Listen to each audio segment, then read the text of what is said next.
Lubumbashi, une ville née du sol qu'elle habite. Ici, la terre porte la mémoire du cuivre et les rues portent celles des hommes et des femmes qui les traversent chaque jour.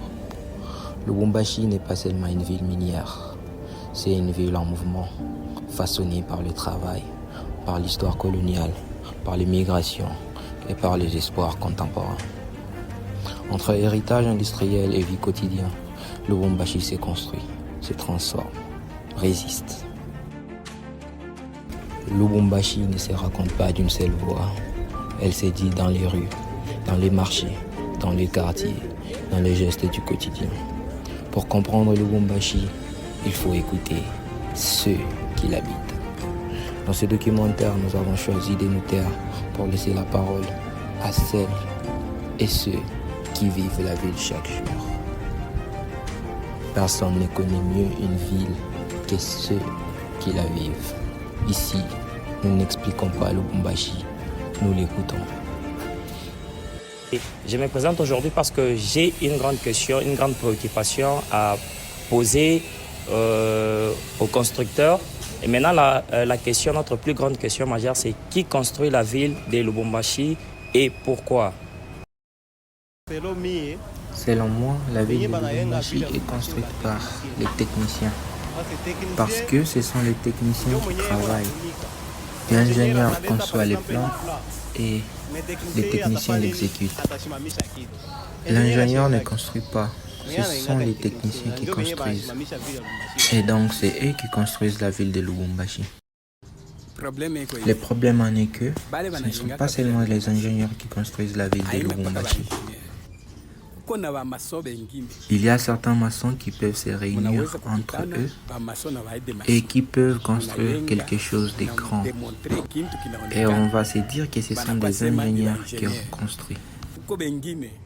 Et d'autre part, ça dépend de la capacité de certains maçons et de son expérience dans les domaines de construction. Parce que certains maçons dépassent même les ingénieurs. Mais l'ingénieur reste toujours au-dessus du monde. Je m'appelle Papa Enoch et ça fait 3 ans que je suis dans le domaine des constructions. Et par rapport à la question posée, je dirais que l'architecte ne conçoit que le plan. Et par conséquent, il ne reste que dans la théorie. C'est alors que l'ingénieur intervient, la pratique. Et nous, maçons, suivons les instructions de l'ingénieur.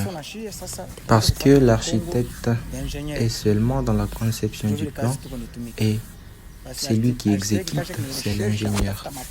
Oui, les maçons ont aussi une part de responsabilité parce que avec l'évolution de la technologie, on peut facilement trouver un plan sur Internet. Et donc, quand on a suffisamment de l'expérience en construction, on peut facilement exécuter un plan. Pour répondre à cette question qui construit notre ville, nous, maçons, nous y participons aussi, mais ceux qui ont le plus d'impact, ce sont les architectes. Parce que c'est eux qui viennent avec les plans et nous exécutons. Selon moi, la ville de Lubumbashi est construite par les techniciens. Parce que ce sont les techniciens qui travaillent. L'ingénieur conçoit les plans et les techniciens l'exécutent. Et donc c'est eux qui construisent la ville de Lubumbashi.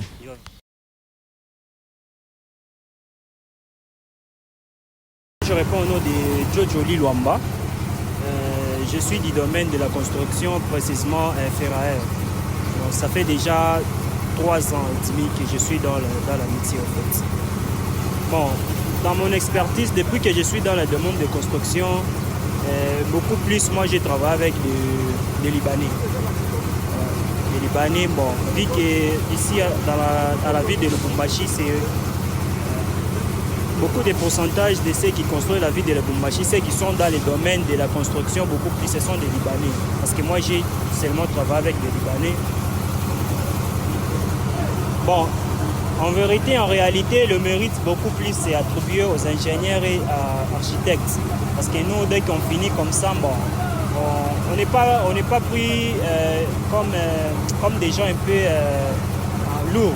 Donc, dès qu'il y a un chantier qui termine comme ça, on sait on remercie seulement des architectes, on sait qu'il reçoit au moins des grosses sommes.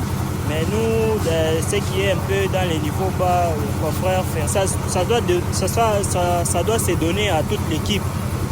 Ingénieurs, architectes, maçons, confrères, TT, ferrailleurs. Donc, parce que c'est un travail d'équipe en fait. C'est un travail d'équipe, c'est lui qui doit faire ça, l'autre qui donne à l'autre. Donc, c'est un travail d'équipe. Donc, c'est une mérite qui doit se donner à tout le monde. Donc, en fait, l'équipe tout entière. Selon moi, les personnes qui construisent la ville de Lubumbashi, ce sont les maîtres des ouvrages, parce que ce n'est ni l'argent de l'architecte, ni l'argent de l'ingénieur. On fait appel à eux seulement pour l'exécution du projet. Mais c'est le maître de l'ouvrage qui en est l'auteur. Nous sommes en face de l'ingénieur Thomas qui va nous donner aussi son point de vue par rapport à notre thématique qui construisent réellement de la ville de Lubumbashi. Alors bonjour ingénieur Thomas. Bonjour. Oui, bon, nous travaillons en collaboration parfaite avec avec les architectes. Parce que pour faire une œuvre comme ça, il faut quand même qu'il y ait un architecte et un technicien de la matière, donc un ingénieur en génie civil pour faire toutes ces expertises du travail. Parce que nous pouvons être ensemble, nous collaborons ensemble d'abord. Oui, c'est bon. Les architectes, puisque la visibilité d'abord de l'œuvre. Il faudrait un architecte qui démontre la visibilité. Là, à l'intérieur, c'est là où il y a donc, les ingénieurs en bâtiment, le fait qu'ils sont là. Mais pour la visibilité donc, de l'œuvre, c'est l'architecte. C'est lui qui démontre d'abord l'œuvre qu'on va faire. Pour vous, nani mwenye kuna yenga villa Lubumbashi? Ule kuna yenga villa Lubumbashi ni nani? Ule kuna yenga villa Lubumbashi. Bantu jobe kuna yenga. Par exemple, on peut dire l'État, on peut dire bantu kuna yenga ma bâtiment minene homo. Parce que nous sommes une société de BTP qui œuvre à Lubumbashi, à Likasi, Kolwezi, Sakanya. Mais la majorité de nos contacts, des gens qui nous demandent de construire, sont des particuliers. Certes, nous avons des contrats avec l'État, mais ce ne sont pas des contrats qui sont très grands par rapport aux particuliers.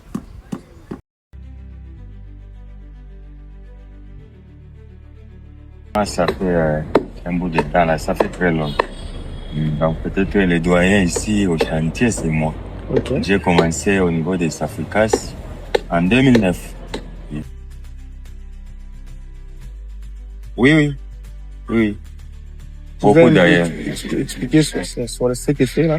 Donc, comme je vous ai dit là, donc, sans ferraille, donc, rien ne peut évoluer. Donc, avant de poser, c'est pas les briques, ceci, c'est là. Donc, il faut un ferraille. Donc, ferraille contribue beaucoup à l'édifice ou à la construction d'une ville. Okay. Minaanza mselon pashoka weya depuis 2018 minjo minaanza kazi ya oui bana considéraka parce que mnaona kazi sa bâtiment abezi beba muntu kibebe donc c'est-à-dire kama banabeba muntu donc banabeba ule muntu akuseko asira kusatafaki le kintu. OK, je me comprends. Donc avant muntu afike pa niveau eko nakula ranzia. Sans ferraillage, il n'y aura pas moyen de construire un bâtiment. C'est ça même l'ossature qu'on dit. Ça même l'ossature d'un bâtiment, c'est le ferraillage.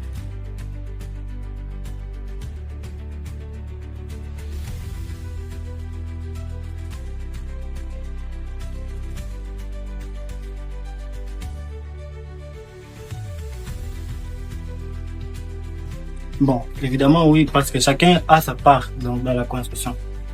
Eh bien, donc,